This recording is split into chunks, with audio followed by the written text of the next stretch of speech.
কয়টা? Bumper offer. Bumper offer. দামগুলো বলেন। 7 পিসের মধ্যে আর 5। শেষ। ওজন এবং দামটা বলেন। দাম হ্যাঁ 310। 310। হ্যাঁ। ওজন ওজন দর্শক দেখে নিবি। 8 মণ প্লাস।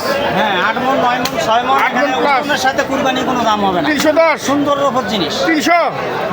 310। 310। এটা 260। 260। 235। 235। 175। 175। 185। 185। Bumper. Bumper. Bumper offer. Bumper over. হ্যাঁ। নাম্বার দেন। 017 017 35 82 41 08। হ্যাঁ ধরলে পাবে। হ্যাঁ বাম্পার অফার কুরবানির শেষ সিজনে আর পাবে না। কুরবানি বেরোলে এই মাল পাবে না। কুরবানি বেরোলে আর পাবে না। আগে ধরলে পাবে। আচ্ছা আচ্ছা, আগে ধরলে আর পাবেন। দর্শক আমরা দেখলাম সাহেব আলী ভাইয়ের আকর্ষণীয় সব গরুর দাম।